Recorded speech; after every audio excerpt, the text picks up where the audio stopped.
ಅವರು ಹುಟ್ಟುಹಬ್ಬದ ದಿವಸವೂ ಕೂಡ ಒಂದು ಈವೆಂಟ್‌ಗೆ ಹೋಗಿರ್ತಾರೆ. ಬಹಳಷ್ಟು ಖುಷಿಯಾಗಿ ಈವೆಂಟ್‌ನಲ್ಲಿ ಭಾಗಿಯಾಗಿದ್ದಾರೆ. ತಾವೆಲ್ಲರೂ ಕೂಡ ನೋಡ್ತಿರಬಹುದು ಅದ್ಭುತವಾದಂತಹ ಸೀರೆ ಈವೆಂಟ್ ಇದಾಗಿರುತ್ತೆ.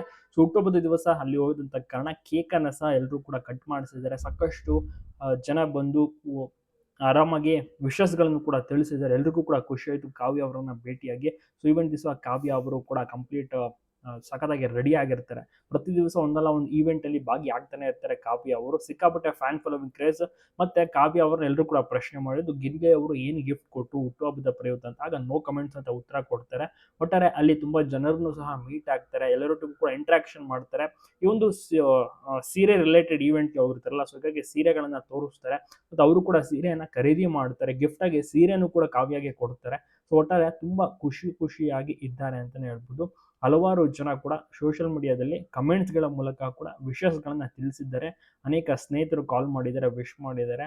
ಒಟ್ಟಾರೆ ಕಾವ್ಯ ಅವರಿಗೆ ಸಿನಿಮಾ ಆಫರ್ಸ್‌ಗಳು ಕೂಡ ಸಿಕ್ಕಿದೆ. ಈ ವರ್ಷದ ಹುಟ್ಟುಹಬ್ಬ ತುಂಬಾನೇ ಸ್ಪೆಷಲ್. ಯಾಕಂದ್ರೆ ಬಿಗ್ ಬಾಸ್‌ನಿಂದ ತುಂಬಾನೇ ಹೆಸರುವಾಸಿಯಾಗಿರುವಂತಹ ಕಾವ್ಯ ಅವರಿಗೆ ಜಾಸ್ತಿ ಮೆಸೇಜಸ್‌ಗಳು, ಕಮೆಂಟ್ಸ್‌ಗಳು ಕೂಡ ಬರ್ತಾ ಇದೆ. ಮತ್ತೆ ಫ್ಯಾನ್ ಫಾಲೋವಿಂಗ್ ಕ್ರೇಜ್ ಕೂಡ ಜಾಸ್ತಿ ಆಗಿದೆ.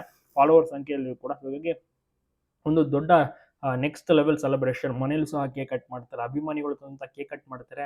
ಮತ್ತೆ ಅವರ ಸ್ನೇಹಿತರು ತಂದಂತ ಕೇಕ್ ಕಟ್ ಮಾಡ್ತಾರೆ. ಜಾಸ್ತಿ ಕೇಕ್‌ಗಳು ಕೂಡ ಸಿಗ್ತಾ ಇದೆ. ಕಟ್ ಮಾಡ್ತಾ ಇದ್ದಾರೆ ಕಾವ್ಯ ಅವರು. ನಿಮಗೂ ಕೂಡ ಇಷ್ಟ. ಒಟ್ಟಾರೆ ಕಾವ್ಯ ಅವರಿಗೆ ಒಳ್ಳೆ ಸಿನಿಮಾ ಅವಕಾಶಗಳು, ಸಿನಿಮಾದಲ್ಲೂ ಸಹ ನಟಿಸೋಕೆ ರೆಡಿ ಆಗ್ತಾ ಇದ್ದಾರೆ. ಸಿನಿಮಾ ಅವಕಾಶದಲ್ಲಿ ಅಂದ್ರೆ ಶೂಟಿಂಗ್‌ನಲ್ಲೂ ಸಹ ಭಾಗಿಯಾಗ್ತಾರೆ. ಹಲವಾರು ಪ್ರೆಸ್ ಮೀಟ್‌ಗಳು ನೆಕ್ಸ್ಟ್ ಬರೋದಿದೆ, ಲೈನ್ ಅಪ್‌ನಲ್ಲಿದೆ. ಅದನ್ನು ಕೂಡ ನೋಡಬಹುದು. ಸೂಪರ್ ಆಗಿರುವಂತಹ ಒಂದು ಸೀರಿಯಲ್ಲಿ ಮಿಂಚಿದ್ದಾರೆ ಹುಟ್ಟುಹಬ್ಬದ ದಿವಸ ಕಾವ್ಯ ಅವರು. ತಪ್ಪದೆ ವಿಶ್ ಮಾಡಿ ಕಾವ್ಯ ಅವರಿಗೆ. ಗಿಲ್ಲಿ ಮತ್ತೆ ಕಾವ್ಯ ಒಟ್ಟಿಗೆ ನಟಿಸಬೇಕು ಅಂತ ಜನರು ಆಸೆ ಪಡ್ತಾರೆ. ಬಟ್ ಆ ರೀತಿಯ ಒಂದು ಕತೆ ಸಿಕ್ಕರೆ ಖಂಡಿತವಾಗಿಯೂ ಕೂಡ ಇಬ್ಬರು ಒಟ್ಟಿಗೆ ಸಿನಿಮಾದಲ್ಲಿ ನಟಿಸೋದು ಗ್ಯಾರಂಟಿ. ಬಟ್ ಆ ಥರ ಒಂದು ಇನ್ನ ಕತೆ ಸಿಕ್ಕಿಲ್ವಲ್ಲ, ನಿರ್ಮಾಪಕರು ಕೂಡ ಸಿಗ್ಬೇಕಲ್ಲ. ಸೊ ಎಲ್ಲವೂ ಕೂಡ ಮ್ಯಾಟರ್ ಆಗುತ್ತೆ. ಒಟ್ಟಾರೆ ಈಗ ಖುಷಿಯಾಗಿದ್ದಾರೆ ಅಂತ ಹೇಳ್ಬೋದು.